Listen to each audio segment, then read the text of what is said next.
Science Voting Committee. And in a moment, I will be introducing our speaker. But first, I want to, next week, or 2 weeks from now, sorry, 2 weeks from now, our next talk will be with Dan Spade, who is a professor of astronomy here, and he will be talking about the And I Webb ask you telescope. when she starts to introduce you to go right And next to her, because that's the we're next week, supposed to I'll be remember to do 2 that. weeks from now. Okay, Same time, same because that goes to the camera. Then Matt, Modesto Area Partner in Science. The next talk will be a week from Friday, and I think it's going to be a really cool talk. Stomping through the marshes to look at Gombo Piers, with an ancient elephant from north central Florida. And this is being presented by a brand new assistant professor of evolutionary biology at Penn State. So that will be on again, Friday, March 24th, a week from this Friday at Sierra Hall next door, room 132, 7:30 in the evening. And like this, it's free. And then finally, Great Valley Museum, they have a new exhibit that just opened, or will yeah, I think it just opened. And yeah, March 1st, so Life in the Wild, and he's a well-known photographer. He's been in National Geographic, and his photographs are absolutely stunning. And for those of you guys are all, most of you here are going to school here, and you can go to the museum for free at any time. And by the way, if there's any faculty here who need watch time, here's your QR code, so you can scan that. So, okay, so let me back to Alexia, and then I will introduce you to our speaker.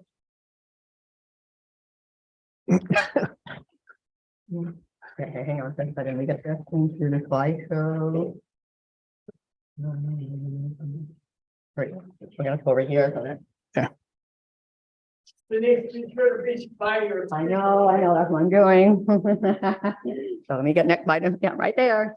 Okay, ready? Okay, all right. I have the pleasure of introducing our speaker. He has over 40 years of extensive experience in plant production, nursery management, sales, and marketing at the retail and wholesale level. Ed is a fruit tree and edible landscaping specialist with a focus on small space gardening and water conservation.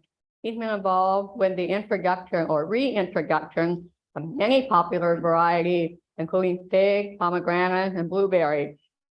His focus being technique to better adapt seeds for the backyard grower. He has been a frequent guest on numerous TV and radio shows, as well as a writer contributing articles on home growing fruit to many popular gardening periodicals, podcasts, and blogs. While with the Gay Wilson Nursery, Ed produced a nationally recognized backyard orchard culture, high density pruning and planting of fruit trees. His method of pruning is really, really interesting. He has been a contributing editor of the Sunset Garden book and the popular publication, The Home Orchard. I got my copy here. As a master gardener, it was required reading. And took the class, and this is pretty much required for anybody who works in home gardening.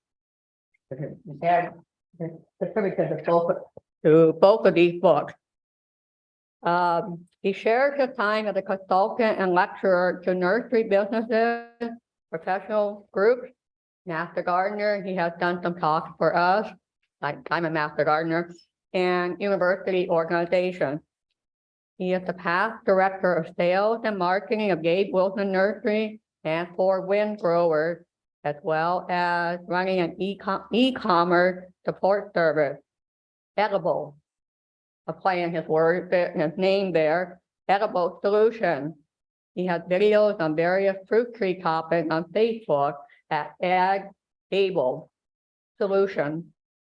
A video producer since the early 2000s, Ed's videos can be seen at YouTube at Gabe Wilson Nursery, FruitTube, at Nature Hills Nursery and at either the virtual nursery or tomorrow's harvest pages on YouTube, Facebook, and Instagram, featuring fruit growing tips and introducing special fruit varieties.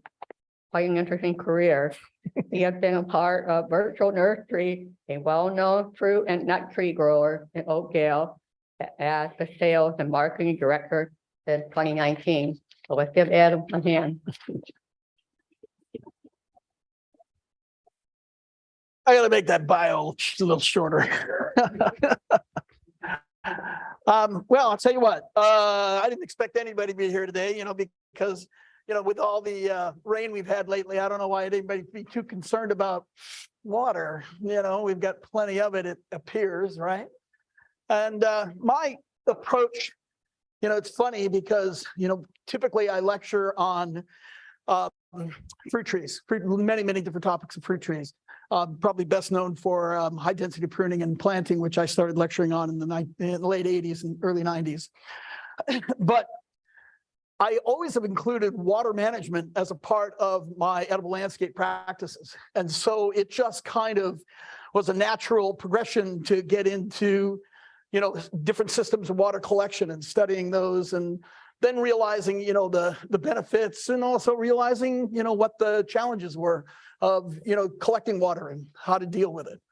So ironically, this is the first PowerPoint that I've ever done on this lecture. So it's funny, I usually include rooftop water collection, maybe as a side note, in some of my talks, but never as a focus. But I was encouraged last season to do that. And it's fun and it's important. So what I want to do is I want to do this. I want to cover the reason that you would even consider rooftop water collection. Just to let you know, I'm not a water quality guy. I'm a water quantity guy. And my argument has always been, I don't care how much or how little water there is, the last drop of water that exists, everybody will fight over it. It doesn't matter what the quality will be. So I'm a water quantity guy. Then you take care of the quality once you have, the ability to be able to take and store it and then manage it correctly as well. So let me say down. So I want to start off with one of my favorite books, more recent books in the last 10 years, and that's Lynn Ingram's The West Without Water. Has anybody read it? I was just thinking I could have brought it with me. Yeah. It's a fascinating book.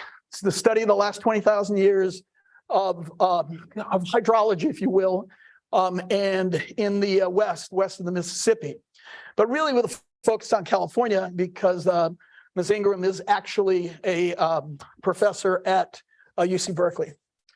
And she did extensive research, her and her companion, and they did extensive research and came up with some fascinating, scary information, what the occurrences have been in the last 20,000 years in this area, let alone the areas surrounding. Okay, so I'd recommend this book just because it's the greatest in horror. So one of the things about this book is it points out a very, very, very important fact, and that fact is that the West is dry. It is dry, always has been dry, and in fact, these extended periods of drought have been happening for many, many years. And we have two that have happened on the West Coast that are just phenomenal. And those are in about 900 AD till about 1400 AD, the medieval drought, which affected all the Western states. And then there was a mega wet period. I say a wet period for about 100 and some odd years. And then we came out into AD 1100 to 1200, another phenomenal drought. It is suggested during that time that the redwoods actually recessed to where they are today. They actually extended well into California, but now they of course, favor any place, of course, that has regular moisture, and that is Sequoia sempervirens, not Sequoia dendron giganteum. So the idea of, having a sustainable water plan in the West has always been really, really, really, really important, but always ignored. And it's been ignored simply because it just appeared that we've had an abundance of water. But what's the mitigating factor in abundance? Population. Population and demand. And population and demand has grown on these resources, to staggering amounts. And many, many, many, many people have written extensively about it through the years, as far back as I can remember, back in the 70s and the 80s with Cadillac Desert and many other books that came out that suggested that this could be a really, really, really upcoming serious problem, in the not too distant future. Probably even in a shorter amount of time than a lot of these authors had predicted, as a matter of fact. So this is an interesting example of what I'm saying, and that in August of 2022, that was just a couple months ago, that's what our reservoir system looked like, and we were headed for disaster. Don't let anybody kid you. Another year of dry, and you would have seen mandates like we've never seen before. But like every other drought period that existed, and I wanted to make sure I did say, I cribbed my drought dates because I always miss them by 1 year. Okay, so like every other drought date, or drought period that we've had, critical drought periods we've had, what do they end in? Catastrophic rains. Catastrophic rains. What do you think does more damage, drought or catastrophic rains? Absolutely, catastrophic rains. So people remember rain, but they don't necessarily remember drought. Farmers remember drought because farmers get allocated moist water. Municipalities don't, so they don't remember drought. You don't get passed on the bill. Only in the last, say, 10 years has that become a common occurrence. How come? Well, because we've had quite a few droughts in the last 30 years, 40 years, quite a few, more frequent. And why is that? Population and demand on resource. That's exactly why. More droughts occur because you have a greater demand on the resource. So what I'm making is a case for rooftop water collection by the populace. And the reason is because any contribution and all contributions are going to matter. And at a point in the not too distant future, because I'm going to go against what the authors in the 70s and 80s were saying and say, it's already here. And in the not too distant future, if let's say Lake Mead goes dry, let's say Lake Powell goes dry, let's say all the people of Phoenix, Albuquerque, New Mexico, Las Vegas have to dust bowl it out and go where?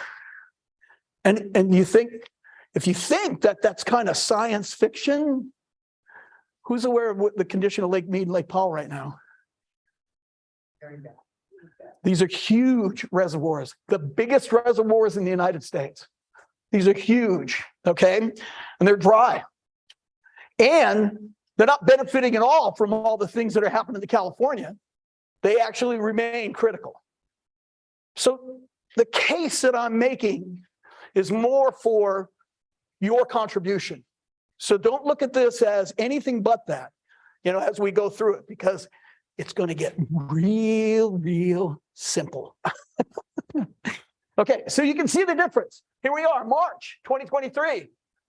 The reservoirs in California are almost to historic average. To be exact, in many cases, they're above historic average, which is just tremendous. And what happens when that happens in the public? They turn off their concern, almost right along with the example of the fact that you don't have to worry anymore. I sent a scathing letter to Governor Brown in 2012-13 when he declared the drought over. I said, that's the most irresponsible thing that you can do. We are in constant drought, and I'm going to prove it to you. I like the clicker. I get mileage. So I'm just going to go in the most recent droughts. Okay. So we have the 2014, 15, 16 drought. All right. 17, it rained like nobody's business. It cured the drought. The drought was over. There you go. 18, 19, 20 comes around, 21, 22. Where are we at? We're in drought again. So we had one catastrophic year of rain, 6 catastrophic years of drought. And then, boom, it's all over. The drought is over. Don't worry about it. You can all rest. This is what the last 20 years looks like in scale. This is from the Department of Water Resources. And so this is what it looks like in scale. As you can see, abnormally dry years are what? Common, average, right? Anywhere you see this, these are the wet years. Here you go. Those are the wet years. So is there a balance? There's no balance at all. As a matter of fact, if you take this diagram, and you can see the diagram, it'll actually trace you all the way back to 1889. You can look at this same kind of chart, and you can see, actually experience how dry and how catastrophically dry the West and California is. This is just California, though, mind you. And you can see it. So you can see where the urgency was. The drought that happened, this drought that we just got over that happened, was a collective of very, very, very dry years, with last year being one of the driest on record. But a drier year than that was 1976 and 77, which are considered the most dry years on record. The population now is 30% greater than it was then. So this year, dry, we'd have had some huge issues, huge issues. So many countries around the world have implemented rooftop water collection as a source of supplementing water for their growing populations. And countries such as Australia, Germany, Spain, and such are Eastern countries are encouraging supplemental rooftop water collection. Not so much because they don't get plenty of water, although China is in grave, grave danger because they have mega droughts right now in China. But it's really because the populace has grown so big that they can't supply the water to these different regions. They can't get enough water into there. And so they're encouraging people to supplement their water and then use that water for other types of water needs. So many of the countries receive ample amounts of rain, but lack the capacity to store adequate water to support the urban populations, the volume, or vast amounts of resources that are subject to varying climate conditions. California. You know, everybody complains about storage here. We have a lot of storage, but we have varying climate conditions that actually just completely make that impossible. We need more. We just need more because what? Growing population, growing resource, growing need for the resource to support California agriculture, California's population growth. Nice state to live in. I know, I love it. Many states in the United States have eliminated restrictions and adapted incentives for rooftop water collection. And I think all states now, since I wrote this, I think all states do now. I think you're free to collect all the water you want. Many states have no restrictions at all. And I think that there's simple restrictions. California has eliminated any cost associated with rooftop water collection. No permitting, no nothing. And yeah, and I think many of these other states actually are getting almost to a point where there's no restrictions whatsoever. And it's funny because one of the states that actually has a big problem in this regard is Pennsylvania, because they don't have a lot of water storage. New Hampshire, Vermont, They don't have a lot of water storage. Why? They take for granted the fact that it rains all the time. What happens if it doesn't rain 2 years in Vermont or New Hampshire? They got drought. They're in terrible situation because their reservoirs dry up that quickly. Why? Because their populations have grown so much. And so those reservoirs are inadequate now. Oh yeah, this is the bill that was passed in 2012 that kind of took off all the restrictions on rain barrel collection. And then 18, they took off the property taxes. Oh my God. So here's some interesting facts, okay? And these are simple facts. And like I said, now it's going to get real simple. 10 square feet of water, 10 square feet of rooftop times 1 inch of rainwater equals 6.23 gallons of water, which doesn't seem that much, right? Off an inch of rain. So this is Modesto. I took Stanislaus County. So from July 1900 to 2022, the average 12-month total precipitation in Stanislaus County, 13.5 inches.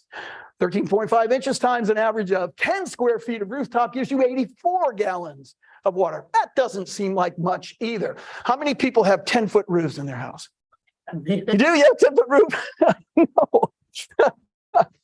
Anyways, so a little bit more reasonable would be to consider that you're only going to take one downspout. You're going to take a quarter of your roof space possibly. And so say 500 square foot roof at 13.5 inches of rain, that's 4,000 gallons of water collected in an average year. Okay. Now all of a sudden it means something. Now all of a sudden you got to figure out what to do with it. Last year's 3.25 inches would have yielded 1,000 plus gallons of water over that 500 square foot rooftop. That was last year, the year before, not this year. I didn't update that yet. Sorry. But you can see the point. So in my collection, I have 18 tanks, which is a mixture of 55-gallon drums and 58-gallon drums, and I collect roughly about 1,000 gallons. And I'll tell you how I use it. So water collection isn't new. To be exact, as civilizations developed, they actually didn't all develop right around rivers and lakes and water sources. In many cases, they developed in places that were isolated because they were protecting themselves against other people. And so they had to develop clever means of collecting water and storing water, mostly in these cistern-style collections. And they date back, thousands of years. I don't know why my phone doesn't want to turn off. Okay. So, and then this is Turkey. These are underground sunken water caverns. Don't do that. Turn my phone off. And this is India. These are step water collections where they would actually, just as the water goes down, they go down and follow it until it runs out. Interesting enough, here's an example of Monticello, which, of course, Thomas Jefferson took into consideration that his ability to have a clean water source regularly was interrupted by weather patterns. And so he set out and developed a water catchment system off of his roofs and had cisterns put into his landscape to be able to capture that rain. And I think he was capturing about 4,000 gallons per storm. That was it. That was his goal. Okay. Any questions right up till now? Yes, sir. The cistern in Turkey, that one still exists? I think all of them still exist. There's examples of all of them. Even in Rome, you go to see them, you can see them in Rome as well. I was in Rome just before the I brought COVID back. we were all sick when we came back, so I'm not so sure that. Anyways, so the water collection is pretty simple in ideology. It's really simple. You want a pre-filtration, meaning that you want to know that your roof is a mess. Stuff's going to come off your roof. And so in my system, my first barrel is my dirty barrel. That's where all of debris goes with that first storm, cleans off the roof. Okay, you have to have tanks, of course. And then a delivery system, some way that you're going to take and you're going to get your water into your landscape or into your target, wherever your target is. And so, for instance, in my yard, I use, well, I'll show you some things that I do. But in my yard, I mostly use it because I'm a vegetable. My yard is totally edible. So I have nothing but edible in my yard. My shrubs are edible. My fruit trees are all edible. Everything's, and it's, it's done tastefully, I think. Okay. So you need a diverter, something that actually ties into your downspout, and then of course sends the water to the tanks. And this OD diverter actually costs about $50 to $60. Might be up now. This was last year. Could be up. Real simple to install. Very simple. I use the Fiskars. I like the Fiskar a lot, but I can't find it now. And if you can, this is one of the best diverters because it has a screen, a really good screen in it. Screens out a lot of that big debris. So I've always liked the Fiskar, and that's the one that I use. And it runs $60 to $80, at least when I bought it. Now this is an Atlantic clean rain downspout diverter, which actually has a clean, cleaning element in it. The problem with this one is that you got to clean that element regularly, and so it's a little bit more work than I like to do. I'm pretty simple about all this stuff. So I use food grade containers because I don't have a lot of space in my landscape. And so I'm using either the 55-gallon drums, the blue ones there, or I love these olive containers now. To be exact, my whole system will go to these olive containers. These are 58-gallon olive containers, and the top screws off completely. Where I usually do some adjustments to the 55-gallon drums, I'll actually cut off one of the I guess they're called bung holes. I'll cut one of them off completely, and I actually put a flange in there that I can open and close, and that's my clean out. That's where I put my pipe, my pump line into. Then you can get these things are cheap. You can get these 250 or 275-gallon food grade totes. They run anywhere from $50 to $125. And I do mean 50. You watch these things like on Facebook, and you can find these things really cheap sometimes, and they're really well built, but you got to have some space. These things require a lot of space. So there's a lot of different ways to set up rooftop water collection, and all of it is just accommodation. These are really, this one's a little bit more elaborate with stacking. I'm not 100% sure I would feel real safe with that, but I'm not as good a carpenter as obviously that person is. And my system tends to be along that line. Or you can spend a lot of money. There's some really elaborate systems out there. And this is one of the elaborate systems, state of the art. Funny, but this whole thing here only amounts to somewhere around 600 gallons of water.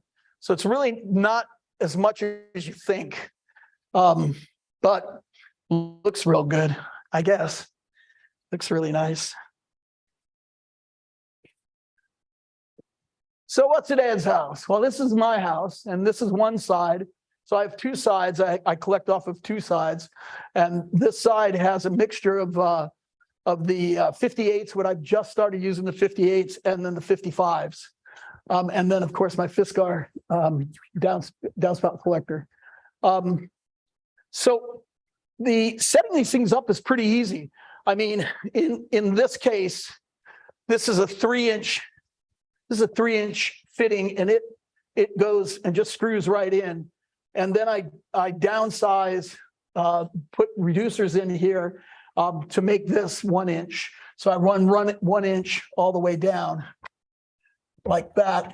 But then you can see I modify this bunghole by cutting it out, and I put a 4-inch flange in here that's capped. But there's a better way of doing it. Like I said, I do things on the real simple, because that's how I learn. And so when I was doing that, what I finally realized was a better way is to take and come in down here and actually tie in low in the containers, and then just have one exit point, and then draw off of that one exit point, and it just makes all the levels of the containers all go down at once. Does that make sense? What I just said, did that make sense? Yes. Good, okay.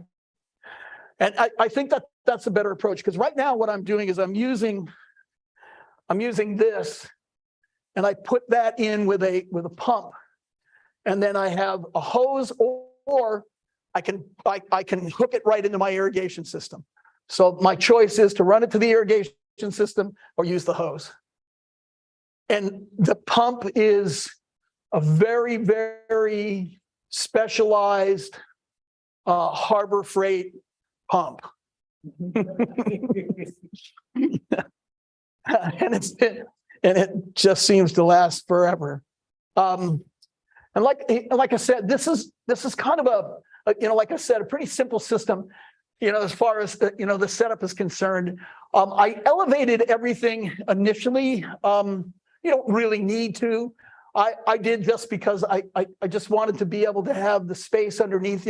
Space is very important to me because, I have a typical yard. I have a regular residential yard, but it is all very, very specialized in how it's designed, how the irrigation systems work. And I really want space available whenever I can. So I create space in many cases, and that's why I have those elevated, but you don't necessarily have to. There's a lot of other ways to do this as well, okay, to collect water and to generate water into the landscape. But let me first talk about what I do with the water. When you collect water, what the biggest problem you run into right away, I got to get out of that light. When you start to collect water, the first thing that you're challenged with is, believe it or not, using the water. Okay, so when I started out back in, I think my first water collection system was in Napa, so probably around 1985. I put in a couple of 50-gallon barrels. Okay, and I didn't use the water, because I just. So much of the other things that I did were routine. The idealist, being the idealist that I tend to be in my own home, got to do this. This is important. And then when it came to how do I utilize that, it didn't connect right away. So I had to really experiment with what am I doing with the water that I collect? And eventually, because I am an edible landscaper, and I decided that it was totally going to be devoted to the landscape. But, like when I had roughly 200 gallons of water, that's hardly going to get you anywhere, in sustaining a landscape, not even close. So I devoted it to my seed starts, and that's what I would use it for. And what I quickly found was I don't have enough water, because now I had a connection to what I was using the water for. Once I had a connection, now I could expand on that idea of what I was doing with the water. So I added I got up to 500 gallons. Use it all. Okay, so now I'm doing all my seed starts, everything that I start in the fall, winter. I mean, in the winter and the spring, all watered that way. And then I decided, you know what? I wonder if I can use this in the transplanting into my garden, because I did notice my seed starts benefited over chlorinated water, seemed to have less issues. And so I started to think that's got to be because of the rainwater. So I'm going to take and I'm going to get more rainwater, and I'm going to use that in transplanting my starts into my landscape. And so that's what I did. So now I'm up to roughly around close, just shy of 1,100 gallons is what I store. I do all of my seed starts. I shift all of my starts into my gardens. And I have multiple gardens. I'll show you a picture of my place.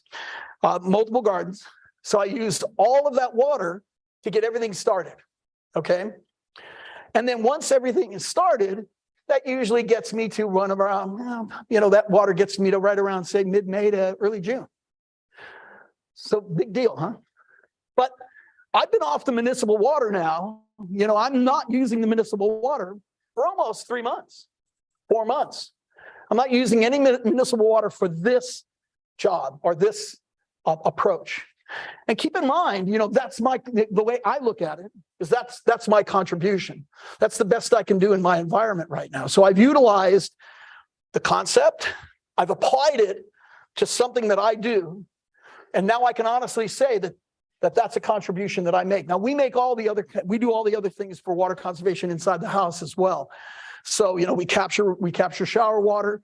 What is it? Brown goes down and yellow is mellow. And so all those things are practiced in our house. And you actually use your shower water to flush your toilets. That's tremendous. And see, I'm not that ambitious yet. And so I carry it out and I'll put it in one of my, into my water, in one of my what do you call it, containers? And I say that it does have a little learning curve to be able to do that. It does. Well, yeah, like for instance, in the shower, you don't want to get your shampoo go flowing into your water collection. That's a good one right there. Or use, biosafe shampoos. I don't know if they give you that lush, fluffy look. No, I don't know. I'm not sure. But so the contribution is really what it's all about. And I have friends that have huge water collection systems, that actually facilitate, let's say watering all of their shrubbery. That's a tremendous contribution, but they have more space than I do. The way I look at it, like for instance, there's some mandates, going on in Australia right now about water collection. Because they have huge water issues in Australia regularly. And those mandates are collect water so that you can do other things other than just drink, like wash your clothes. That could become really expensive, if waters gets down to, a critical level. So, and one person like myself, just contributing 1,000 gallons of water doesn't seem like much. But if you take, a population as big as California, and you even take a quarter of that, the contribution is tremendous. It's tremendous. And the other thing to keep in mind too is that agriculture, is always going to be a part of California. It's a huge part of my life on both sides, on the retail side, the home garden side, and also on the commercial side, because now I'm, running one of the larger nurseries that grows almonds, walnuts, and every other kind of fruit you can imagine. But California exists because of these things. And so our ability to be able to take and sustain ourselves becomes critical in how we manage our water resources. Everybody has to participate though. The farmers have to participate, but they're always going to use more water. The homeowners have to participate simply because we don't want to be mandated out of not being able to use that water. That's the critical thought.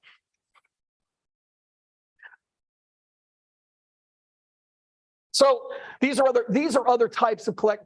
I do everything. I capture water for groundwater saturation into my landscape. I'm getting great saturation this year. So I use pervious pavers. I have false creeks, and that's another false creek. Just anything that actually allows the water to penetrate into my yard to support my flora in my yard. So my trees benefit. The more I can penetrate, the deeper I can penetrate into the soil with water every year, the longer I'm not going to have to run my irrigation, on my larger trees. And that's critical. And in this last couple of years, the big problem has been all the groundwater's dried up.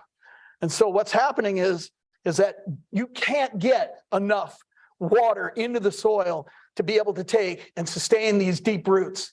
There's just not enough. You just can't do it.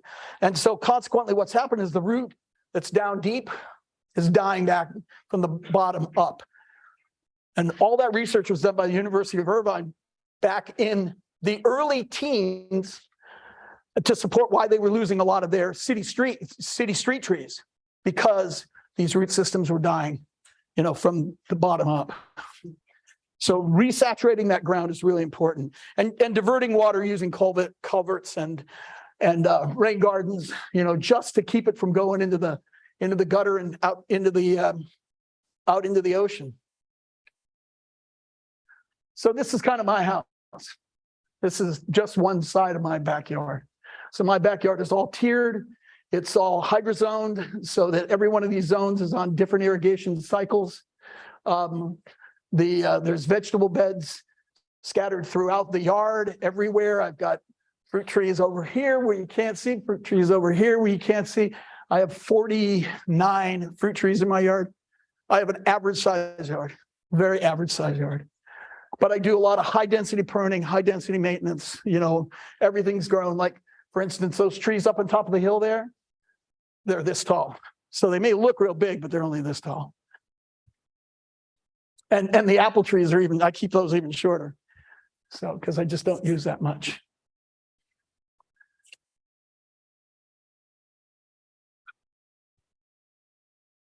Any questions? So where is a good source of those barrels locally? Oh my gosh. You go on to, what do you call it, Facebook, I mean, locally. there's no shops. Oh, Here's what it is. There's a lot of guys, and I do mean guys, there might be guys and gals out there too, who know, like the pickle guys or the olive guys, and they go get these barrels, and they because they can't use them again. They can only use them one time, and then they have to get rid of them. So they're brand new barrels, used once, every one of those, and they get them, and then they resell them. And most of the ones that I buy are $5 a piece.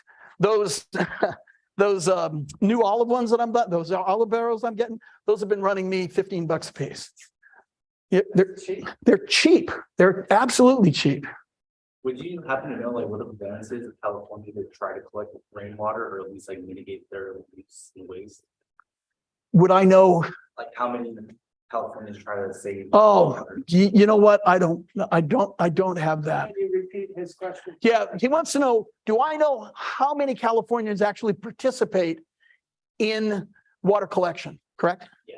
Yeah, and my answer to that would be this, not enough, because if it was, everybody'd be talking about it, and you would think that given the circumstances that we've been under, and mind you, I hope I made a good argument for over 20 years, we've been in a drought state, okay? So given the circumstances, what I believe is that we have a lot of people that really are just praying for the next rainstorm and really not doing anything in preparation, for the next drought. But if you were playing the odds, what would you play? For the drought. Right. And not that 1,000 gallons of water is going to save you. Okay. Not that 1,000, and that, like I said, that's not my argument. That's not what I'm trying to convey. I'm just trying to convey that, and it's actually where you're fishing. I'm trying to convey that the more people that contribute, the more stress we take off the resource, the more we're going to be able to sustain it for a longer period of time. That's really my only argument. And I think that the municipalities get it now. DWR, the Department of Water Resources gets it now, but conveying that message always gets interrupted by rain. And it's happening right now. It gets interrupted by rain. Yes. Well, yeah, he says, is it because there is no mandate, no motivation, right? Probably only good that are in here actually have to do that, but now I don't think the general had a number. We don't have. Good point. No, I know, that's an excellent point. Right. You're young folks, okay? And I agree with that 100%. And I apologize for not making that connection because that's absolutely the case. If you, right, no, that's right. You have to be exposed to it to understand the urgency to react. And I can tell you that I know from experience being in your position and with that and supporting that question, I can honestly tell you that I will tell you most of my colleagues wouldn't even respond. But there's a few of you sitting in here right now that get it and you'll respond. Okay. And in turn, what will happen is you'll influence a friend or two, or, change like this happens really, really slowly unless this year was dry. If this year was dry, I can guarantee you'd get a lesson in, what the value of water is like nobody's business. Because, Oroville and Shasta were critically low. And those are two of the main feeder lakes for the state of California. Oroville feeds San Luis, which feeds Los Angeles. Shasta is a federal lake that feeds the Sacramento River, which feeds just about everything you got. Okay. Except for, of course, our reservoirs are well managed, I might add, are well managed Don Pedro, which is a tremendously well managed reservoir. And why is it well managed? Because in 1996, when they got caught off guard after a drought period and the heavy rains, and they got caught off guard. So they'll never get caught off guard again. Yes. Like you mentioned, some of the barrels from oil, I'm assuming you're talking about vegetable oil. Yeah, no, actually no oil barrels. Oh, regular. No, it's all either pickles or olives. That's pretty much food grade, all food grade barrels. To be exact, if you're shopping for barrels, you make sure look for food grade barrels. That's it, and they'll tell you if they're food grade or not. Yes. What would you suggest for people that live in like apartments? That's a good question. I would suggest you take note. Someday you might be out of an apartment, but if in fact we ever got to a critical point, now you're aware of an option. And if collectively you had to get everybody in the apartment to start thinking a different way, or the owner of the apartment to start thinking a different way, because this year turned into a dry year, and all of a sudden they're telling you that, you can't wash your clothes. They're going to tell you that. They're going to say, here's how much water you have to use in a day. If you use any more than that, it's going to cost you this much. And if you use more than that, it's going to cost you this much. And those can get to be astronomical numbers. Keep in mind, the town of, real high class town down in the Bay Area. No, it wasn't Dublin. It was higher class than that, down in Silicon Valley. There was a town, the state. No, it wasn't Danville. It was I'll blurt it out. Anyways, there's a town in the Bay Area. It's full of very, very wealthy people. That during the drought, during the 14 drought, when they started mandating, all kinds of water use down there, they were saying, we're going to fine you $10,000 a month for overages. Do you know what they said? Fine us. It's our right to pay the fine. And then they continued to just totally abuse water down there. And they do today. It hasn't changed. So money has a way of speaking. How does it speak? It speaks this: if I fine you, you're in trouble. If I find them, they don't care. Yeah. So that is, the world is not fair and will never be fair. So when are we going to start all new home constructions, all new business construction, start using gray water collective systems instead of putting it right back and using fresh water, when we could be using the gray water from our washing machines and stuff to water our lawns and our plants? You can get any house engineered with purple pipe now. I mean, but it's up to the homeowner. It's not a mandate. It's up to the homeowner. So are you aware of purple pipes? Purple pipes are actually designated for gray water And there's many landscape companies out there right now that do, that will put in collection systems into your house, and they'll repipe your shower water into a storage cistern that then allows you to flush all your toilets. They'll take that same water and they'll put it into your washing machine so that it washes your clothes. Okay, and then they'll pipe it out into a collection area in your landscape. That's like the last slides I showed you, that are where the water then just seeps into the groundwater and dissipates into the groundwater. You mentioned it a couple times about groundwater, and I'm thinking more of aquifers. And there's been some experimentation about flooding orchards in the wintertime and things like that. Are there any plans that you're aware of for actual changes where they're trying to do regular charging of aquifers? Yes, to be exact, it's funny. The walnut growers were notorious for flood irrigation for years, and they were attacked, literally attacked for that practice. And most of them went over to drip irrigation. Well, now what we realize is that practice guarantees that water goes back into the groundwater below. So now the walnut growers, which they're not doing too well, but the walnut growers are now being encouraged to flood irrigate again. A lot of the almond growers are flood irrigated. As long as you're on good draining soil, you can flood irrigate. So the state is looking at all sorts of different ways, and in conjunction with the agriculture community, all sorts of ways to capture and recharge the aquifers. That's a critical concern in California. Our aquifers are in bad shape. We're into what they call the 10,000 year water level, which is water that had originated 10,000 years back. So we're plans like ponds that they do the dry wells. Yeah, they are. They're going in. They're going in everywhere, and especially where there's big commercial orchards that depend on that groundwater. They have to recharge it. And it's kind of stuff you just never hear about. A lot of times it's easier to report the criticism than it actually is to report, what actually the actions are occurring that are positive.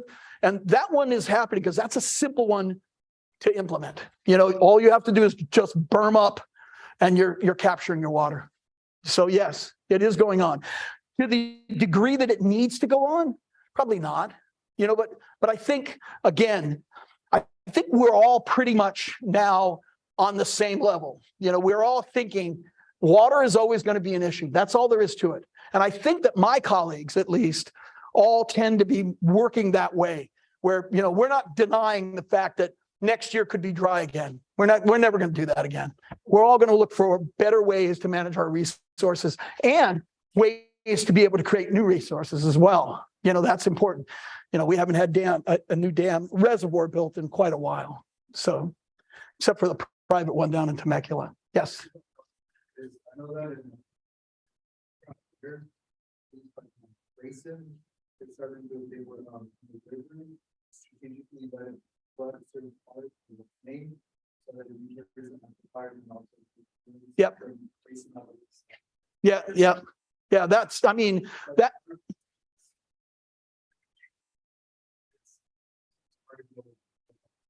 Well, you can pull it off as long as that was your practice in the past. You can pull it off because all you're really doing is you're just damming up, keeping the water from running off your property. So you're just capturing the runoff. And that's kind of what I was showing in those last illustrations, is that you can do that in your yard. I have big trees in my yard that I never water.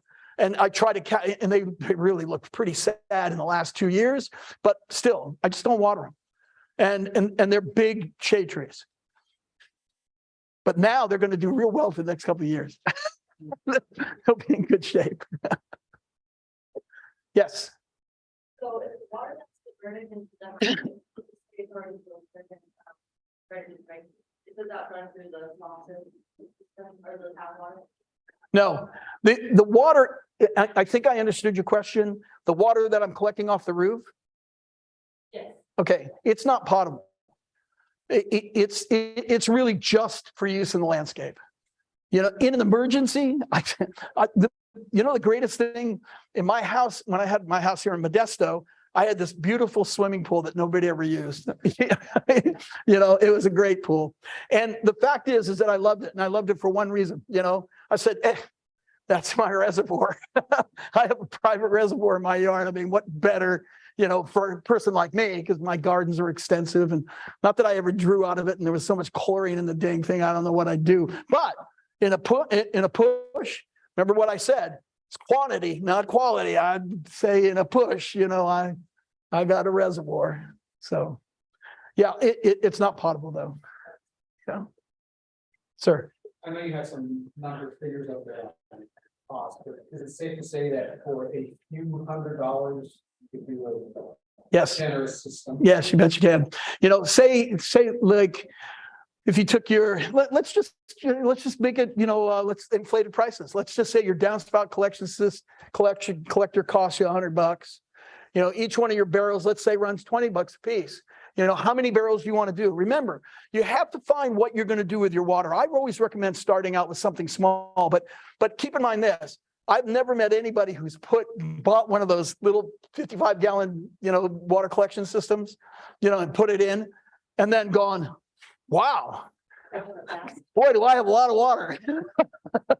You know, because basically, you know, you could use it up watering one plant for a month, you know, and maybe that's a good thing. Maybe that's all you want it for. And maybe that's exactly what, you know, what you need to do. But you always have to consider, what are you doing with your water? Always start out small, figure out what you want to do, and then grow it relative to whatever that application is. I mean, Dr. Joe Sable, dear friend of mine from Cal Poly, he's got a 38,000 gallon tank. He waters his entire landscape with it. And it's just this gaudy old, big old, giant old, oh my God. And you know, he's an avid gardener. But he says, you know, this area is prone to dry. And if I want to sustain this stuff that I love, I got to have this emergency system. And it's not an emergency system if I'm not using the municipal water. I'm a contributor. So again, the ideology, you know, is pretty solid. All right. Thank you very much.